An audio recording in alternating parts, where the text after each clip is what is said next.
come and share some of his message with you all.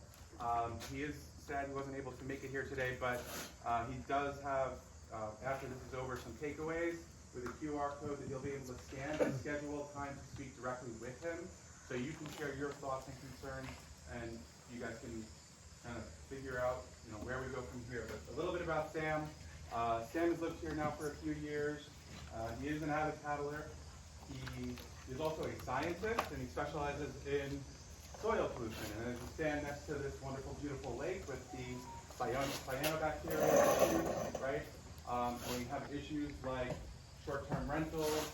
We have issues like the soil at Cumberland Farms. It would be probably pretty positive to have somebody with deep, actual knowledge about what goes into understanding soil pollution, because it's impacted so many things here in our city. That's what Sam wanted me to tell you all. But I also want to tell you a little bit about my personal experience with Sam, about who he is. Unfortunately, a few weeks ago, my wife and family and I had to put down one of our dogs. It was very tough for us, as anybody who's gone through that probably knows. Before we got home from the vet, he was there at our home with cookies to offer help, to offer a shoulder to cry on for my kids who love him. Sam is just a wonderful human. He is a wonderful neighbor. He cares deeply about this community, and he is very passionate about serving our wonderful city. So thank you very much again. Well, my 2 minutes stuck. But thank you for having me and for organizing this. This is so great. I love it. Very grassroots. Cool. So, I wrote mine down because my 2 minutes is valuable. Good morning. My name is Desiree McLaughlin, and I'm here at this candidate forum to represent my platform of what I believe is the best way for Franklin to remain a truly wonderful place to live while accommodating sustainability and growth for the current and future generations to come. In addition to remaining true to the pillars of my last campaign's goals, which were accountability, communication, and transparency, I have added sustainability and structure for this campaign. This expansion is founded in the knowledge I gained during my current term, while researching current concerns that contribute to the imbalances being experienced in the city currently. I discovered that the majority of this has been created by a lack of adherence to policy, procedure, and RSA. My famous word has become housekeeping. Former administrations have passed resolutions that feel good, but were ultimately unsustainable and have cost us time and money. I would also like to encourage properly, equitable, and organic economic growth. The majority of work involved in economic growth is boring and tedious. Franklin's focus on a one-legged approach was frustrating to watch, but in the flashier projects of Franklin's Whitewater Park, Soldier Memorial Hall, the Stevens Mill Project, the Odd Fellows Building, and other housing projects should have involved a housing and parking study and actions far greater than what happened. So it's created this imbalance in Ward 2 that's costing the residents and the municipality money. So let's learn from our past actions and be more mindful in the future. Regarding our schools, I spent 13 months of my term requesting joint finance meetings. So I see positive communication beginning. Our children are our future, and education is one of the most valuable assets we owe them. This builds a future sustainable local economy, and yes, education is key to economic development, so I'd like to continue our focus there. The voters of this community have enacted the necessary changes to right the ship. I would like to continue helping Franklin move forward to a sustainable Franklin. For coming out to this event on this beautiful lake. I have been a lifelong resident here. I went to the schools here, and Franklin has been a place in my heart my whole life. I have been its biggest cheerleader over the years. I've been out there volunteering in the community. And this spring, folks, citizens of Franklin started coming up to me and said, Glenn, it's time for you to step up to the plate to run for our mayor. You have been our cheerleader for years. You have worked hard in this community volunteering. You don't mind stopping and listening to people. You talk with them. And when you don't have the answers, you're willing to go out and look for them and come back with the right answer. You folks have been a great support to this community. I've seen many of you at events that we have worked on together. And we need to look at our schools. Our schools will bring industry and business to the community. That is the first place that people look at business look at when they come here. They see what the schools do. We need to focus on that. And yes, our roads are very important, but what we need to do as citizens of Franklin is to work together as a team, come up with solutions on how we can bring this all together. And being a team, we will get a lot accomplished in a positive way. So for all you folks that are out there who are part of Franklin, you know what this community is. 15 seconds. It's just been a great place to live for me. My family has stayed here. They went to school. They have been involved. Thank you so much for coming out and for the folks that put this event on. I moved here from Guilford back in 2014. Since moving here, I have dove in kind of head first, along with my kids, bringing them along for the ride. With being involved with the schools, all kinds of different local organizations. I go to city committee meetings, city council meetings. I have become more involved with Franklin in the last 10 years, and actually when we moved here, within the first 3 months of moving here, than I was able to in the 9.5 years that we were in Webster. The city has so much to offer, and I really am excited about continuing to move forward. I have 3 children, all of whom have been through the Franklin School District. I have one that is still at the high school, and one that just graduated. And they are in Boy Scouts, they do the Franklin Youth Group, lots of different things. I do feel that the schools need a lot of help. And as city council, we need to figure out how we can get more funding to the schools and in the right areas. We also need to work together as a city to provide more learning opportunities within the city for the kids. One of my goals is to be a bridge, work as a bridge to bring together city, municipalities, the school district, organizations, and everybody that is doing good things around Franklin. We all have the same goals, but we have different ways of getting there. And I really would like us all to try to come together to figure out the best way to move forward and build momentum. That's it. Thank you.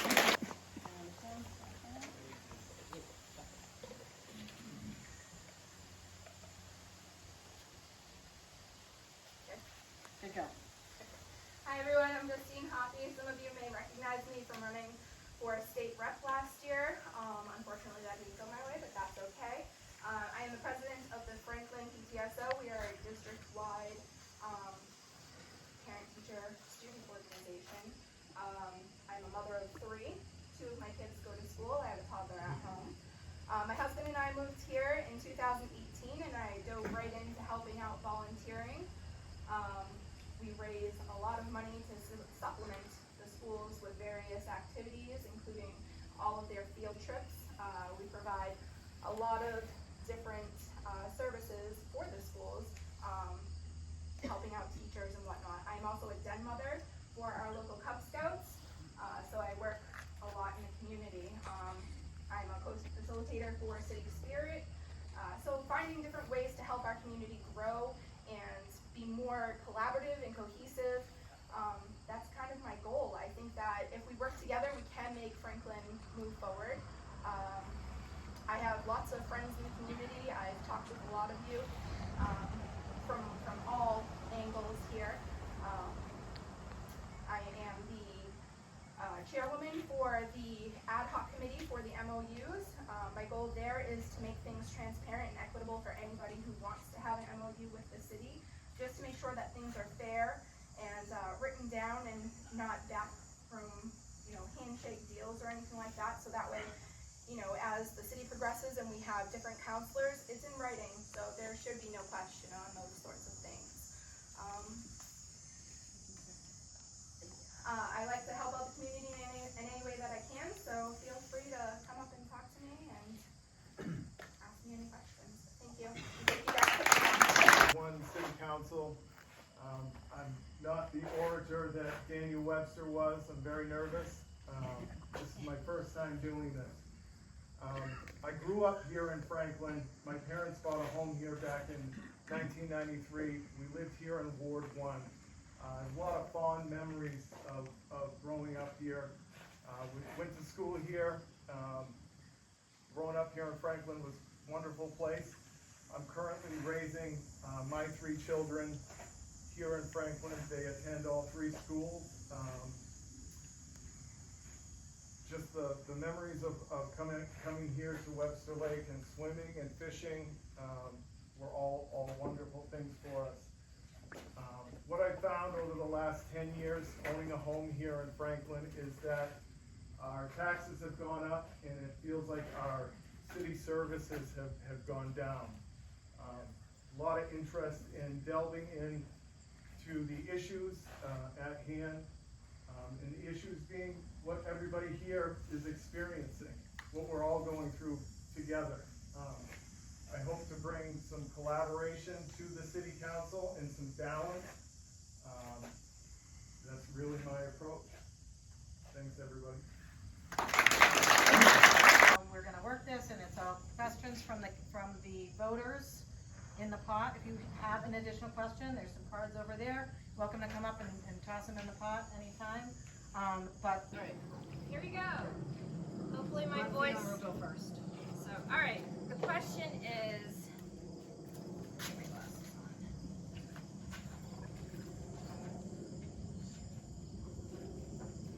on. My children all graduated from Franklin schools. My grandchildren are there now. I'm very concerned as a lack of staffing and resources for the schools. How do you address to plan this? I think that's a fair question. That's a fair question. So would you like to answer that? Sure.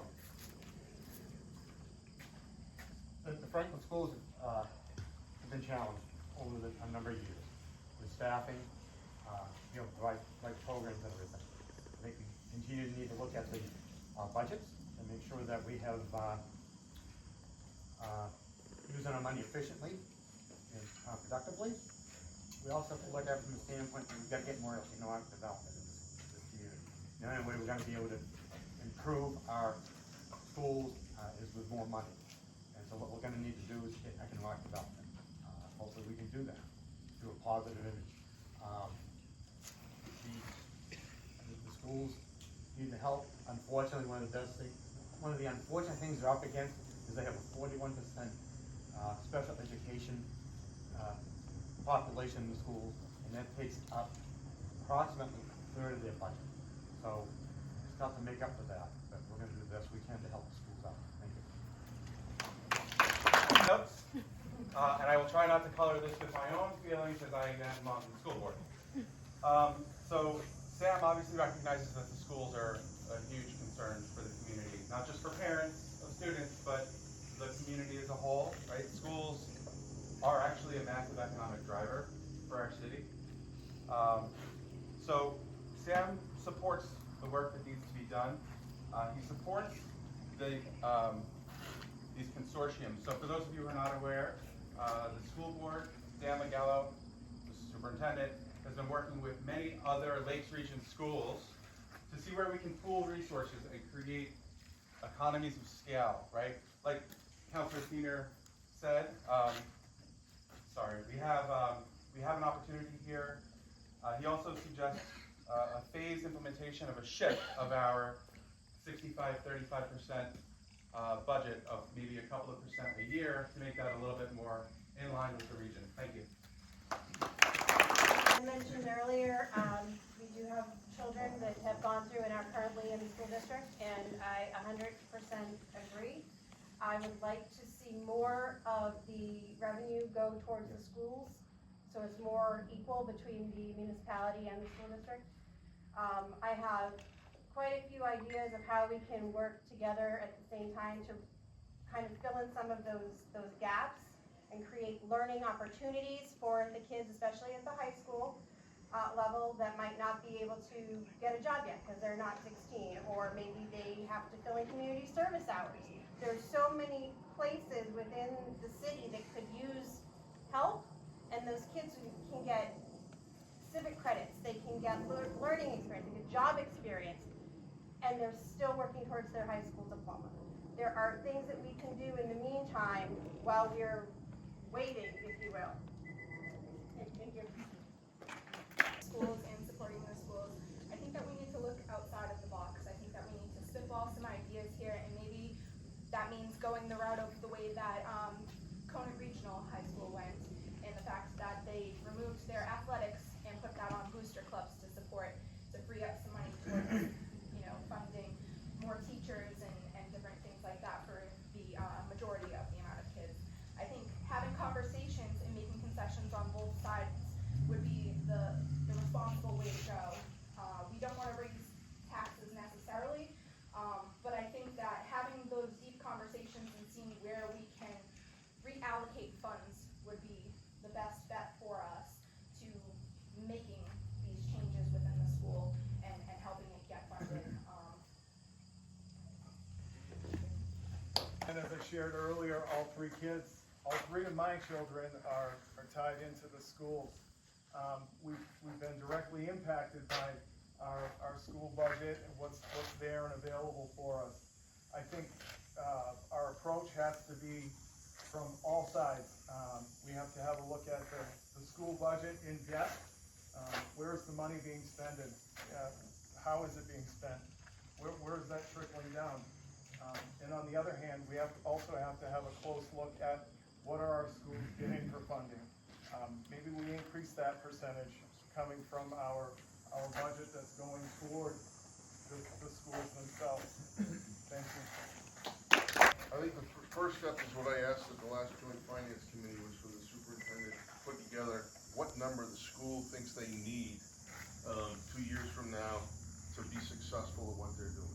Once we get that number, we need to look at the budgets from the other departments, and then simultaneously look at what different approaches the school can take and how they go about things to try to reduce their budget. And at the same time, find ways to increase the tax revenue in this city without increasing the burden on the city to provide services.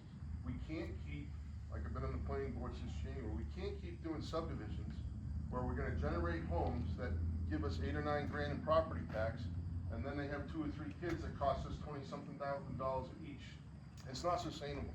We need to look at all those things together, revamp our city ordinance, get development here, raise the tax base, but take a hard look at how the school approaches things to see how we can minimize the budget, but then address it. Thank you.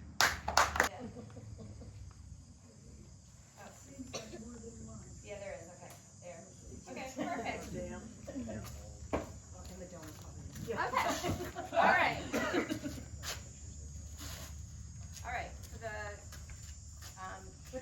Desiree first, and then progress is inevitable. How would you like to see Franklin progress, and what is the path to do it? Okay, so first, I'm really glad we talked about this because we have been pursuing a one-legged branch of economic growth, and we really need to look at our foundations because we structurally need to revamp most of our departments and make sure that we're following RSAs, our ordinances. If our codes don't work, then fix them. I tried to explain this to finance when they said we don't have a credit card policy. I said, so we need to make one. We need to follow our budget procedure. All of the structural functions before you start going on putting the cart before the horse, so to speak. So that's what I think is the most important thing. Structure, function, through all of our departments in both the cities and the schools, because that would be collaboration and communication, and do it all transparently with accountability. Together with your department heads, your city manager, the council, this is a team that will move us forward to progress, to bring our city back on the map as a community for folks to want to come and visit, to invest in, to bring their businesses here.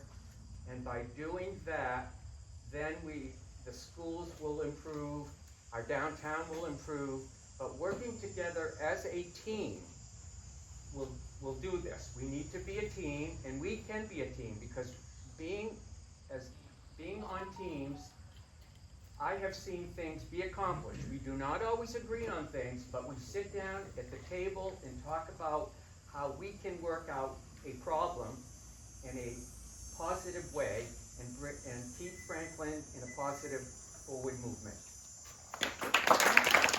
what ways will you unite the voters to work together to move our city into the 21st century?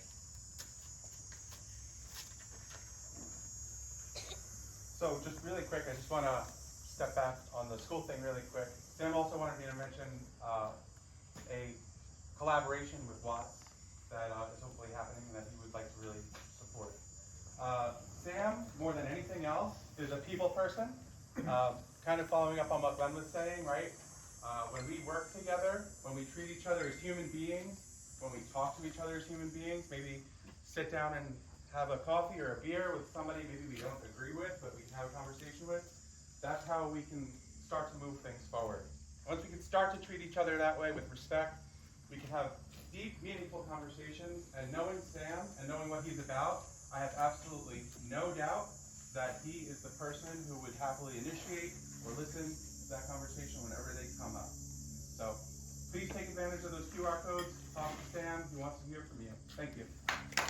One of the ways that I think we all can come together and unite the city in the 21st century is, first thing, the city website really needs some help.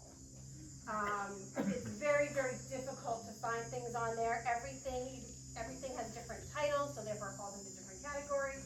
And I think that might be one of the first things to do, and put one of the younger generations, not in charge of it, but work with the school to maybe have one of the computer classes revamp the website. They know what they're doing, let them do it. It's all public information anyways. That's my idea. Okay, you're up. I think the best way to bring the community together is to have open conversations with our neighbors. I think that hearing from people that you wouldn't necessarily talk to on a normal basis is very valuable. I've learned so much from speaking to people that I don't necessarily agree with politically, but they've shed insight onto things that I didn't think about before. And I think having those conversations and taking really positive takeaways from those conversations is the only way that we can move forward. I think that's what will really bridge those gaps and forge new relationships to help us, rebuild Franklin into the best community that we can be. That's all I have. And moving forward, I think that all starts with a collaborative effort between the voters and our structure of local government here. I think it starts with finding out what are the needs of the current voters in order to clearly define what our vision is. We need to do that together, not separately. The voters of today have different needs and wants of the voters from yesteryear. Collectively, to move forward and to be able to sustain, we have to be aware of what those issues are, what the issues at a broader sense for all of us. Thank you. An example, and by way of example, knowledge, we need to get the word out to the publics, so this public's informed of what's really going on and not what's posted on Facebook. So the city needs to get information out there so that all the taxpayers know for real what's there, what's the truth, so they can ignore the crap on Facebook.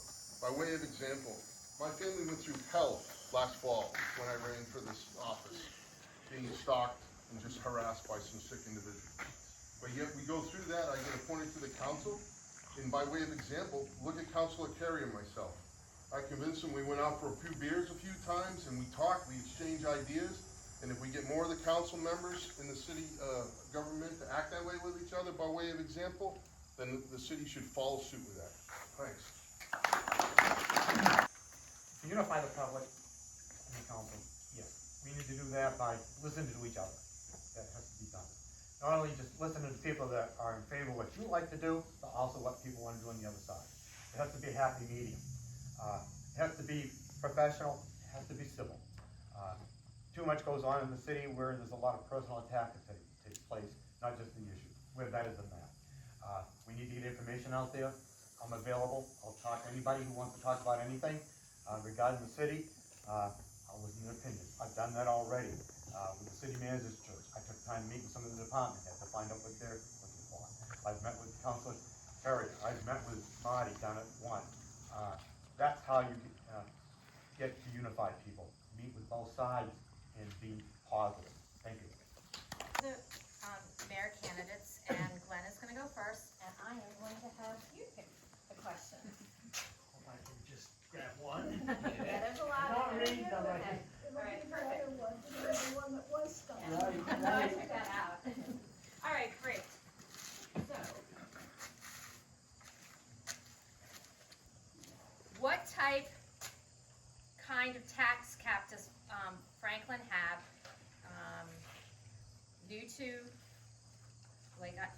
New to town, don't know the history, and how does the specific cap impact your action options? Did I say that correctly? Let's see, what type/kind of tax cap does Franklin have? And then they're explaining that they're new to the area, so they don't know the history. How does that specific cap impact your action options? There you go. I speak, I read German. And that's So Glenn's gonna go Glenn, first. you would go first to answer that question. I am not against the tax cap. I have went to a seminar 3 years ago on tax cap cities. There are five tax cap cities in New Hampshire. What I saw with the charts that they put up. No battery, please charge. Sorry. Was that Franklin was 30 years behind the 8 ball. We should have been, at every time we did an assessment in this community, we should have looked at the tax cap to adjust it to fit with the times. That has not been done in 30 years. The tax, we don't need to take it away, but when I looked at the chart, those cities were succeeding. We were at the bottom of the list. And on bonds, there was hardly even a red line there to help our infrastructure. We're past time, sorry. Okay. Okay, so the tax cap, which is really not a word. It's a budget limitation. And then when we break the tax cap, it's exceeding the budget limitation. So we've had a lot of discussion over bonding, over the cap, under the cap.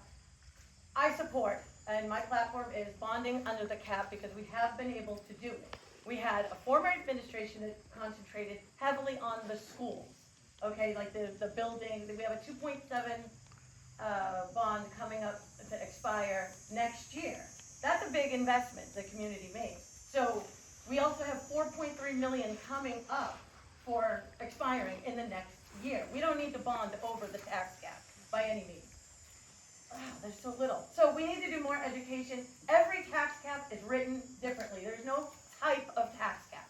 So what we need to do is look at the capital expenditures that I feel that we need to make and add that language in, which is done through a process of the Attorney General, and then we put it on the cap, and Mr. Feener has done that. Thank you.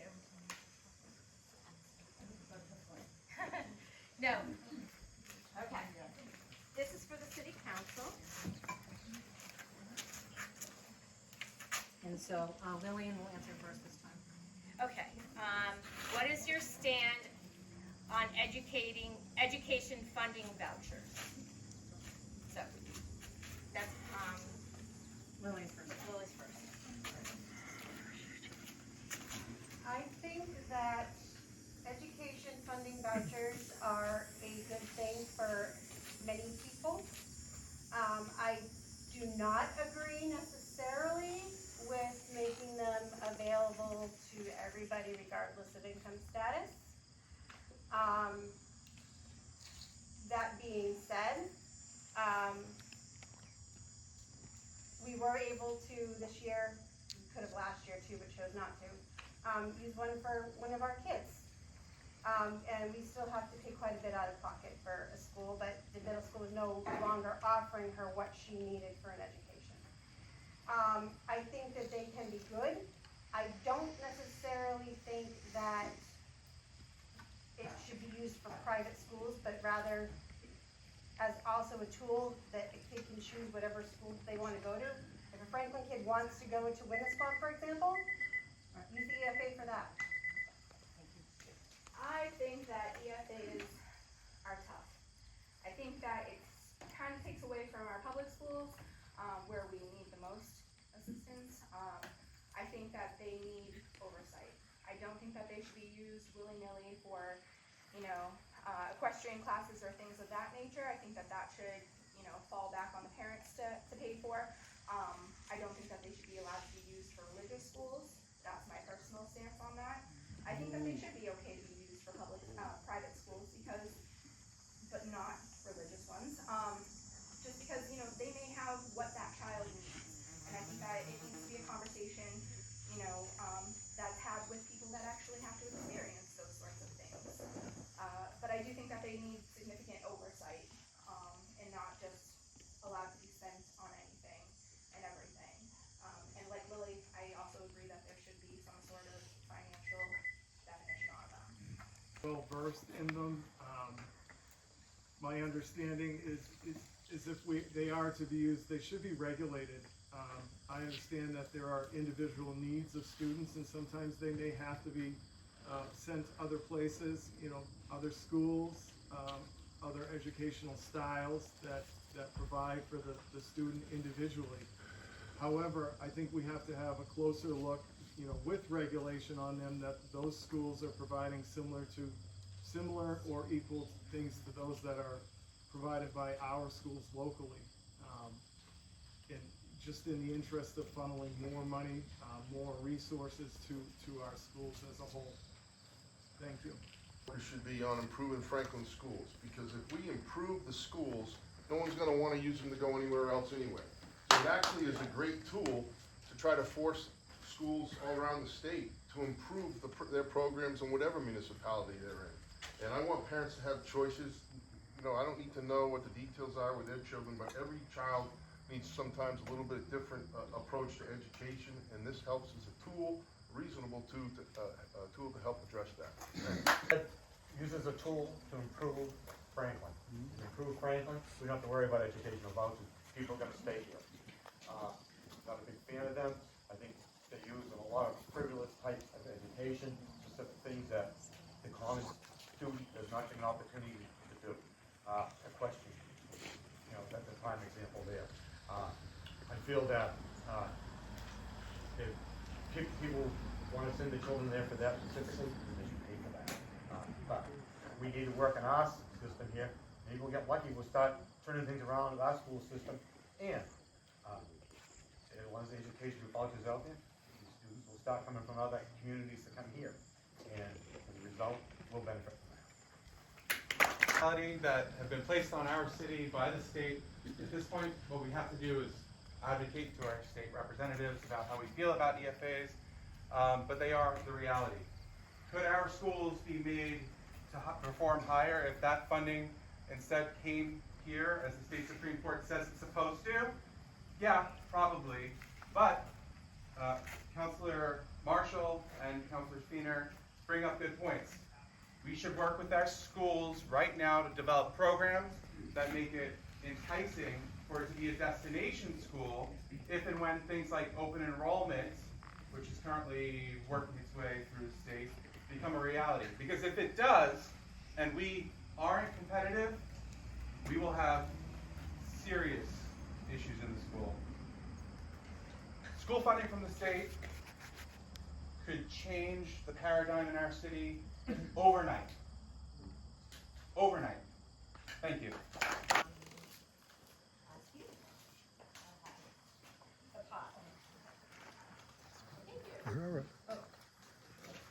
Alright. Alright. Okay, another school question. As a candidate for public office, how do you define a fully funded school system? What would it take financially and structurally for our schools to be a place where all students can thrive and learn? Okay, that's a tough one, because there's a separation in board and council, so I am not a school board member anymore, and I don't know who to address this to, but I'm not a school board member anymore, so I can't tell you about the different functions of that department, which is why I wanted, as a mayor, to get the joint finance committee so we could get those two together and start collaborating on the structure and functions. And I think the EFAs is gonna play a huge role in this. However, I feel like that is incomplete legislation, because there is, we moved the money, but we didn't set the parameters. So I agree. I sent my child to K through 8 to a private school, a Catholic school, because I felt he needed Catholic education. But I agree, I humped that on myself. I didn't have EFAs then, or school choice. So I believe that's a big, I'm done. We need to, as the citizens of Franklin, look at our school budget and how much money we put into it. Right now, we are only putting 35% into the school budget from our taxes, where the state average is 65%. A teacher here in Franklin, starting out today, makes less, and it would take them 10 years to make what a starting teacher in Winnisquam is starting out next door. 10 years for a teacher here. This is why Franklin is losing good teachers. We are not paying them, and when they're leaving to go to other communities.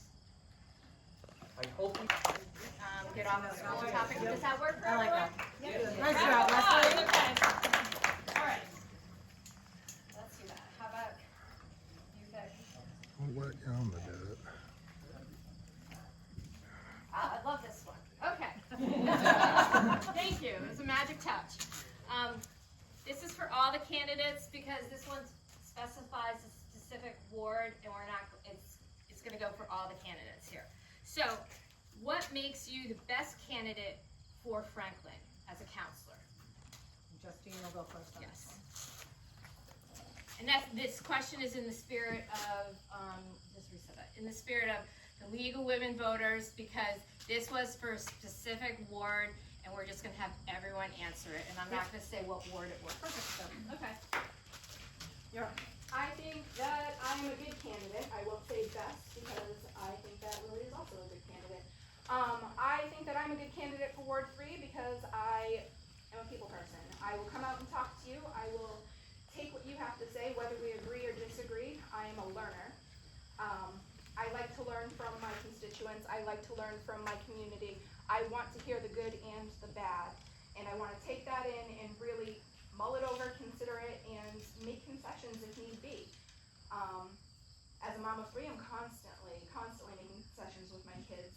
I believe in gentle parenting and hearing my children out, and I firmly believe in being a full-grown adult and taking responsibility for my actions. So if I make a mistake, I want to hear about it. I want to be able to correct it. So I think that's why I'm a good candidate, because I will listen to you and I will make concessions when they need to be made. I'm a good candidate for Franklin. I'm from Franklin. I've been here a long time, grew up here, raising a family here. I've seen a number of challenges, living in Franklin over the last 30 plus years. I've seen all of our people move through challenges and overcome things as they've come along.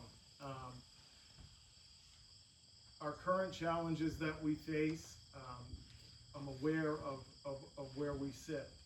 And I'm aware of where we sit because I'm living it, just as all of you are. I think I'm the best candidate because I'm open-minded, I'll be available, and I'm committed to the success of the city as a whole.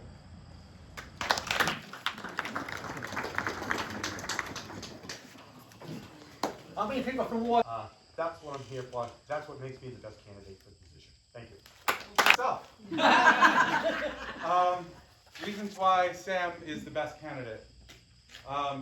Sam is new blood, and I know that doesn't really mean anything, but when we've had the same thing for the last couple of decades from some counselors, I think it's time to try something new. Sam has always been extremely civil. Every single council meeting he attends, when he speaks, he does so with respect. He is calm. He is better than I am. Absolutely. He really is the best of us. He's always willing to listen, always willing to come to a compromise. Obviously, he's very well educated, so he thoughtfully considers every option. He attends more city council meetings than some of the councilors. He is heavily invested in the success of this city. He will continue to be so. That is why he is the best. Candidate for, am a good candidate, as well as Justina's for Ward 3. I also prefer to be out talking with people and involved in the community every step of the way. I want to unite people. I really don't like Facebook. I purposefully limit the amount of time I spend on it. And honestly, I mostly use it to keep in touch with my own family. I don't have anything bad to say about really anybody on this panel. I prefer to go out and work with everybody. I want to hear all kinds of different perspectives and figure out the common ground. Whether we disagree or agree on something, it is always a common ground that everybody can believe on, and that's where we need to build from. Judging by a lot of the questions that have come up, I think the common ground to start with is how do we make our schools better? So, I've lived here in Franklin for 5 years, but I've been impressed with the focus on community, the water park, community surf night, events at Mill City Park, etc. How will you promote Franklin and advocate for the community? Excellent question. As many of you know, that I have been my whole life a cheerleader for Franklin. This is a community I grew up in. I have been involved in since I was a little kid. My parents dragged me to some of their events to volunteer at. I learned from that generation, my parents' generation, about a community and how we work together as a team, we bring it together as a team, and when you do that, folks move to this community. I have met in the last 10 years many people young people, a lot of young people, who have come here because of the recreation, what is taking place in our downtown, the redevelopment of the Stevens Mill building. It has just been a very positive event taking place in this community, and we would like to keep it. And you can count on me to keep cheering for Franklin and reaching out to our businesses and our and so forth. Okay. The question, can I just ask you to repeat the question, because I feel like it was asked. Like the end part, and I didn't get to write it down. Yeah, here it is. Okay. I've only lived here for 5 years, but I've been impressed with the focus on community, the water park, community surf night, Mill City Park, etc. How will you promote Franklin and advocate for the community? Got it. Okay, so, you ready? Yep. Okay. So, I've been involved, believe it or not, in a lot of community events because I've had a child in the school system. He's been in the school system, but even when he wasn't in the school system, he was in the sports. I always put him in community sports so he would know his neighborhood. So, I've always, I guess just the other day, I think it was 2 days ago, Councilor Warner, Councilor Feener and I, we went down to Bosquen and we attended a ribbon cutting with Mayor Champlin and the Great Northern Trails. And then I was so inspired there, I said, hey, I put it on social media. A lot of people dislike it. Some call it a cesspool. I like it because it's the best way to discuss things with people. So I threw it on social media. We started a club. Am I done? You have 8 seconds, 7. Okay, 6. All right. Well, anyways, I advocate with my very large mouth in my social media. All right. You on housing, and more specifically, do you support subdivisions being built in Franklin? I'm good, I've gone this far without, I appreciate it. All right. My position on housing for the city of Franklin, I would support the building of subdivisions as needed. And when I say as needed, in order to address the housing issue as a whole, if there is a need for a subdivision, I would support the building of such. Thank you. I have big enough mouth, I'm told, so. I support subdivisions in Franklin. Franklin has to continue to grow, revamp itself. But I don't support doing it without going through our ordinance and subdivision regulations, because they're extremely outdated. And as I told you earlier, we can't keep putting in subdivisions where each house generates 8 or 9,000 in property tax, and then if they have kids, 2 or 3 per house, each kid is $20-something thousand to educate. That model doesn't work, so we need to, you gotta look at it together. But overall, of course, I support subdivisions. Without subdivisions, I wouldn't be here. Thank you. I'm a supporter of subdivisions. I've been on land use boards going way back to '94 with planning, zoning. I chaired zoning for 7 years. I support it. The only way, part of your economic growth and increasing tax base is through subdivision. Our biggest concern is we have to see the balance. How many, do we want a lot of apartments? Do we want single residential homes? What do we want? That's the question. We have to be able to balance that off so we don't overextend our services, but we do need to have subdivisions. We still have some buildable land within the city, and we might as well we'll have to take advantage of it, and hopefully we'll increase our tax base that way. I'm told some of you all need me to use this, so I'm gonna go ahead and do it. Against my better judgment. But anyway, so Sam does have some notes here. Sam is advocating for a full housing study to be completed in our city. Subdivisions are necessary, but a good and fair and wise blend of types of housing are a requirement in the city.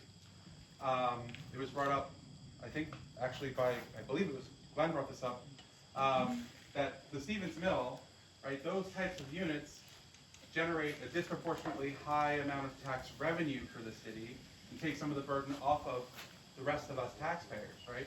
But we also see people struggling to afford basic housing for themselves, right?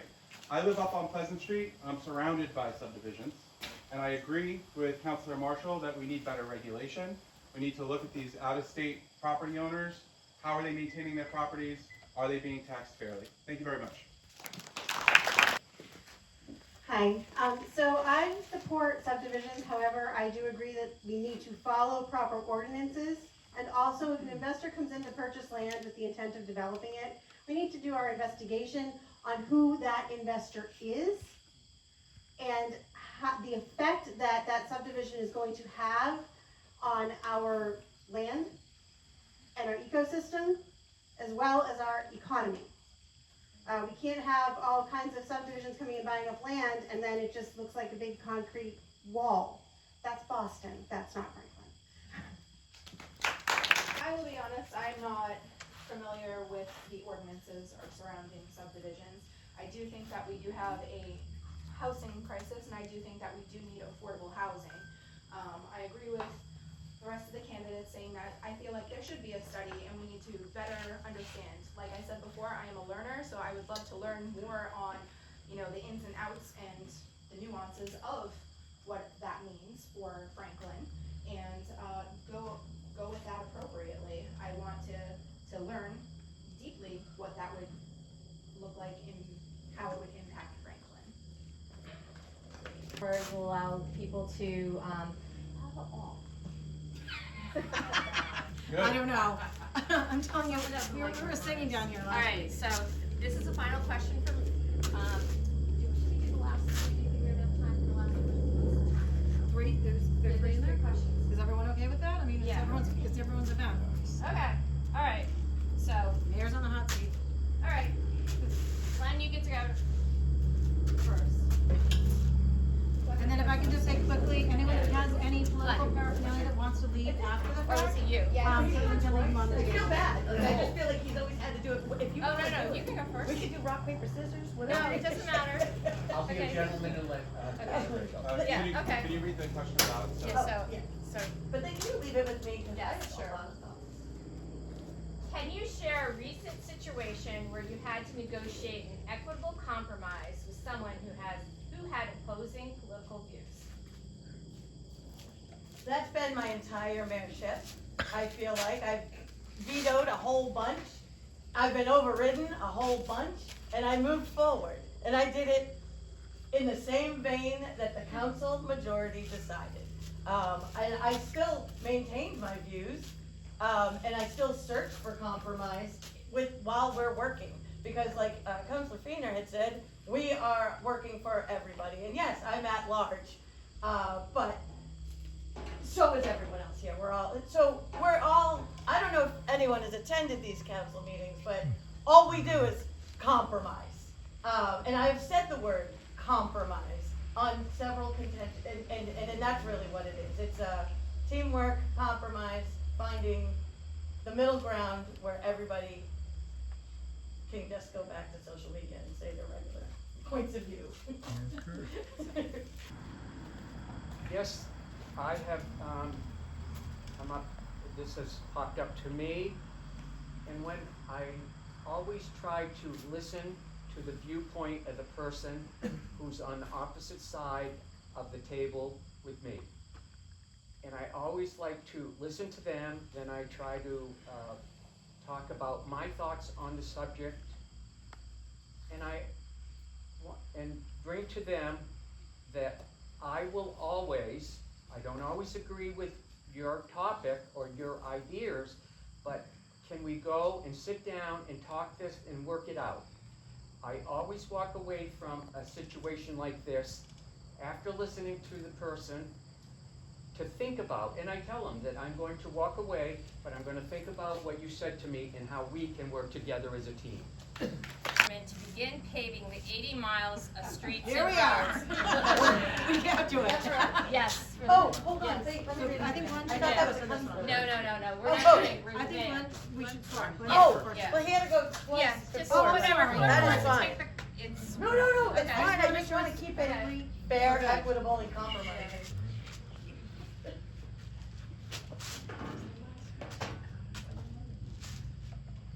First of all, we have to come up with a solution on how we're going to come up with the money to do these 80 roads, 80 miles of roads.